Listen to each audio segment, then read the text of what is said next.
le salut biblique. Dans le message numéro 3, nous avons vu ce qu'était le salut selon Martin Luther. Nous l'avons trouvé défectueux sous plusieurs rapports. Maintenant, nous allons voir ce qu'est le vrai plan de salut selon le Christ et les apôtres. Si nous sommes sauvés sans les œuvres de la loi, nous ne le sommes sûrement pas sans les œuvres de la foi, car dans la Bible, les deux sont inséparables. L'homme pieux produit des œuvres pieuses, ou alors sa piété n'est qu'une hypocrisie. Psaume 24, 3, 4. Qui pourra monter à la montagne de l'Éternel?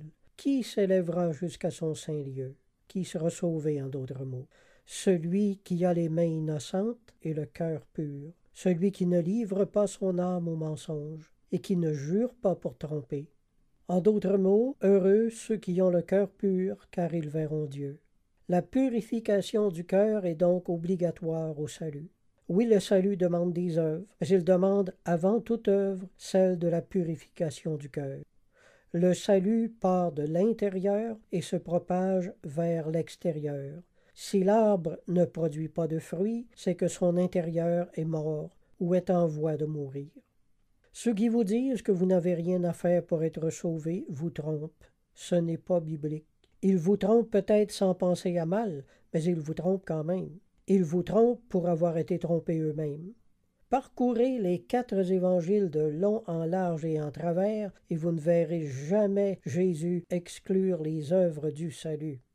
Luc 6, 35. Faites du bien, et vous serez appelés fils du Très-Haut. Jésus ne dit pas « faites du bien et vous allez amasser des récompenses ». Beaucoup croient à tort que les bonnes œuvres que nous faisons ne sont bonnes qu'à nous procurer des récompenses futures. Non, les œuvres bonnes que nous faisons ou ne faisons pas ont une incidence directe sur notre salut. Faites du bien et vous serez appelés fils du Très-Haut. Alors, moi, ça me dit, ne faites rien et vous ne serez pas comptés parmi les fils du Très-Haut. Il me semble que c'est une phrase très simple à comprendre. Beaucoup de chrétiens ont été religieusement endoctrinés au lieu d'être bibliquement enseignés. Selon Jésus, l'on est fils de Dieu seulement si l'on fait du bien. On pense aujourd'hui que c'est la foi seule qui sauve et que nos œuvres subséquentes ne sont que des corollaires qui n'ont pas d'incidence sur notre salut. Mais c'est faux. Ne faites pas l'erreur de croire que la foi est quelque chose de séparé des œuvres. La foi ne se sépare pas de ses œuvres. Les œuvres bonnes sont tout aussi obligatoires au salut que la foi. Nous avons aujourd'hui toutes sortes de plans de salut, tout aussi efféminés les uns que les autres. Accepte Jésus dans ton cœur, ou t'as rien à faire, t'as juste à croire, etc. Tous les beaux petits slogans mignons là, qui vont peut-être vous faire entrer dans une église, mais pas dans le royaume de Dieu. Jésus n'a jamais, au grand jamais, enseigné un salut sans les œuvres. C'est une invention de la Réforme. La Réforme a déformé plus de choses qu'elle n'en a réformé. Voici encore ce que Jésus dit des œuvres. Matthieu 7, 19 et 21. Tout arbre qui ne porte pas de bons fruits est coupé et jeté au feu. Ceux qui me disent « Seigneur, Seigneur » n'entreront pas tous dans le royaume des cieux, mais seulement celui qui fait la volonté de mon Père qui est dans les cieux. Frères et sœurs, lisez la Bible pour ce qu'elle dit. Ne sautez pas au verset suivant trop rapidement. Arrêtez-vous à ces versets-là qui parlent des œuvres. Le salut oblige à faire les œuvres chrétiennes communes à tous et la volonté de Dieu individuelle pour chacun. Quand l'on témoigne, nous disons aux gens « Dieu a un plan pour votre vie », mais nous ne leur disons pas en quoi consiste ce plan. Paul l'a très bien démontré. Ce plan personnel, ce sont les œuvres bonnes que Dieu va leur demander tout au long de leur vie. Dieu demande à chacun de nous des œuvres particulières. Ce sont les œuvres que Dieu a préparées d'avance afin que nous les accomplissions. Éphésiens 2, 10. Ailleurs, en Romains 6, 13, il est dit « Donnez-vous vous-même à Dieu, comme étant vivant de mort que vous étiez, et offrez à Dieu vos membres comme des instruments de justice. Donnez-vous vous-même à Dieu. » La majorité des chrétiens ne se sont donnés qu'une seule fois à leur conversion, tandis qu'ils devaient se donner à tous les jours. Le verbe se donner vient du grec paristémie, qui signifie se présenter, s'offrir, se dévouer, se rendre disponible. Comme étant vivant de mort que vous étiez, une autre traduction a rendu comme des vivants revenus de la mort. Quand on est mort, on ne peut rien faire, et quand on est vivant, on peut tout faire. C'est l'image que Paul veut transmettre ici. Les morts ne parlent pas et n'œuvrent pas. Les vivants parlent et œuvrent. Offrez à Dieu vos membres comme des instruments de justice. Une autre traduction a rendu « Vous devez livrer vos facultés au service de la justice ». Une autre a rendu « Mettez-vous au service de Dieu ». Paul n'est pas en train de donner un beau conseil que les chrétiens pouvaient suivre ou ne pas suivre, mais il fait une exhortation en mode impératif. Offrez à Dieu vos membres. Livrez à Dieu vos facultés au service de Dieu. Mettez-vous au service de Dieu. Paul tire vraisemblablement son allégorie des saints ustensiles dont les sacrificateurs se servaient dans le temple. Ces ustensiles n'étaient pas là pour la décoration, mais pour le travail. Ces ustensiles servaient à découper la viande après les sacrifices et servaient à tous les jours, là. Le vrai chrétien doit donc se mettre sur ses genoux chaque matin et demander au Seigneur de lui ouvrir les yeux afin d'être alerte à ce qui lui sera demandé et la grâce de reconnaître les œuvres bonnes que Dieu placera sur son chemin durant la journée. Voilà le plan magnifique qui donne un sens à la vie du chrétien par rapport à tant et tant des croyants qui ne savent pas quoi foutre de leur vie, de quoi sera faite leur vie demain. En obéissant au Seigneur, le chrétien sera toujours heureux et rempli du Saint-Esprit. C'est la récompense de l'obéissance. Si vous avez perdu la joie de votre salut sans savoir pourquoi, eh bien le voilà le pourquoi de la tiédeur, c'est l'absence de bonnes œuvres.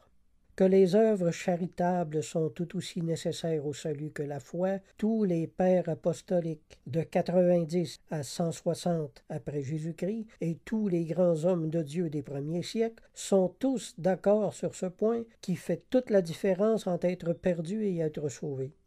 De même dans la Didaché, document écrit au tout premier siècle, probablement alors que les apôtres étaient encore vivants. La justification, dans ce texte, reste, comme dans saint Paul, le fruit de la foi, mais pas de la foi seule, car on réclame la présence simultanée des œuvres. Vous qui fondez une église là, et qui voulez fonder votre église afin qu'elle soit le plus biblique possible et qu'elle ressemble le plus possible à celle des premiers chrétiens, eh bien voilà un grand morceau là, de ce qu'étaient fait les premières églises. Les œuvres simultanées à la foi. Voilà quel était leur plan de salut. Alors si vous voulez ressembler aux premiers chrétiens, vous devrez mettre de l'ordre dans cette doctrine. Dans sa lettre aux Corinthiens, Clément de Rome, à la fin du 1er siècle, Clément de Rome avait connu l'apôtre Pierre personnellement, là. Eh bien, il montre dans sa lettre que la foi a toujours été et doit toujours être accompagnée des œuvres. Il écrit, et je cite, qu'il faut se sanctifier par les œuvres et non par des paroles. Polycarpe, qui a vécu de 69 à 155, était un disciple direct de l'apôtre Jean. Il ajoute également à la foi, et je cite, la nécessité des œuvres de justice. Le salut, explique-t-il, ne saurait se réaliser sans les œuvres. Fin de citation. Voilà ce que les premiers chrétiens croyaient. Voilà ce qu'enseignaient ceux qui avaient connu les apôtres personnellement. Nous avons aussi le témoignage d'Hermas, qui date du début du IIe siècle. Lui aussi est tout entier à assurer le salut par la fidélité aux commandements, ce qui s'accorde parfaitement avec les paroles du Christ, Matthieu 19, 17, « Si tu veux entrer dans la vie, observe les commandements. » Et avec Matthieu 28, 19, 20, « Faites de toutes les nations des disciples et enseignez-leur à observer tout ce que je vous ai prescrit. » Et aussi en 1 Jean 2, 3, 4, « Si nous gardons ces commandements, nous savons par cela que nous l'avons connu. Celui qui dit « Je l'ai connu » qui ne garde pas ses commandements est un menteur et la vérité n'est point en lui. » Tous ces versets contredisent totalement le salut par la foi seule de Martin Luther. Jésus commande à ses disciples de prêcher le salut par les œuvres et non par la foi seulement. Le salut par la foi seule n'a jamais été enseigné par le Christ dans aucun des 4 évangiles, ni par aucun des apôtres, ni par aucun de ceux qui ont connu les apôtres, ni par aucun de ceux qui ont connu les apôtres. Le salut par la foi seule n'est qu'un salut chimérique et qu'un salut de chrétiens tièdes qui a été inventé 1500 ans après les apôtres. Plus tard, saint Hilaire de Poitiers, au IVe siècle, a également rendu ce témoignage. C'est l'obéissance à la volonté de Dieu et non l'emploi répété de son nom qui nous fait trouver le chemin qui conduit au ciel. Saint Jérôme, au Ve siècle, les serviteurs de Dieu doivent nécessairement réunir ces 2 choses, soutenir leurs œuvres par leurs discours et appuyer leurs discours par leurs œuvres.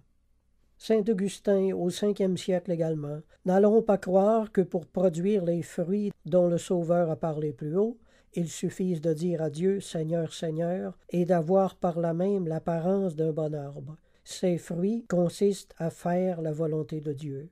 Augustin encore, il faut prendre garde en effet qu'à la faveur du nom du Christ, les hérétiques, ceux qui comprennent mal la vérité, ne cherchent à nous tromper. Tout au long de son histoire, depuis le début jusqu'à aujourd'hui, l'Église, fidèle à la tradition des apôtres, enseigne que les œuvres bonnes sont aussi nécessaires à la foi que la foi est nécessaire aux œuvres.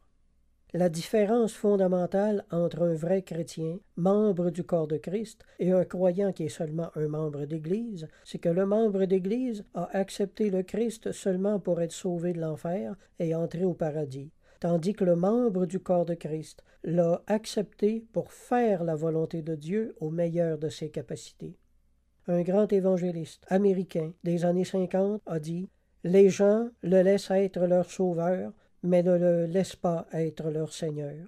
Viens dans mon cœur, Seigneur, sauve-moi de l'enfer, mais ne me dis pas quoi faire. » C'est l'attitude des gens aujourd'hui. Si vous avez accepté Jésus comme sauveur, mais ne l'avez pas accepté comme Seigneur, vous êtes encore dans vos péchés et vous n'êtes pas sauvés. Psaume 34, 15. Éloigne-toi du mal et fais le bien. Et ça, mes amis, ça n'a jamais changé. Luc 6, 35. Faites du bien et vous serez fils du Très-Haut. Si vous ne faites pas de bien autour de vous, vous n'êtes pas vraiment un fils de Dieu et vous ne serez pas sauvé. Je vous recommande chaudement d'écouter ma série de messages intitulée « Le rôle des œuvres dans le salut », où j'élabore tous les détails de ce sujet. Il faut savoir et reconnaître que nous avons été mal endoctrinés.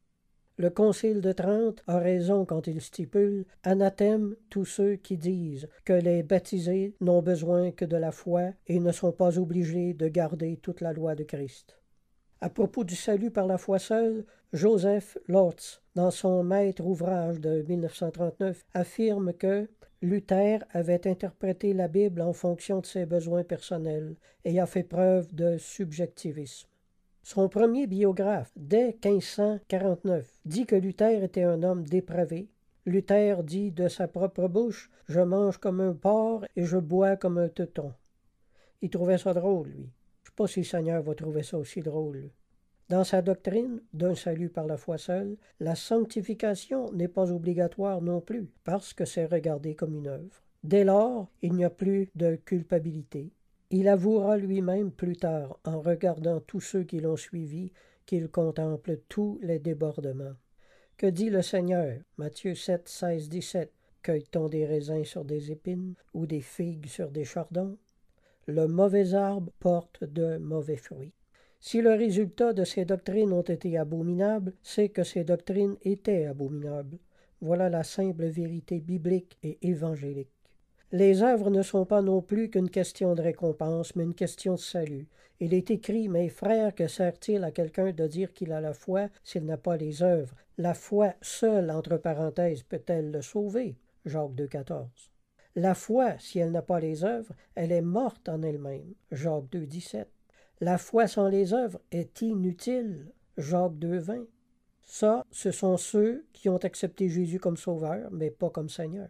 Leur foi sans les œuvres est inutile. L'homme est justifié par les œuvres et non par la foi seulement. Jacques 2, 24. Y a-t-il verset plus clair que ça?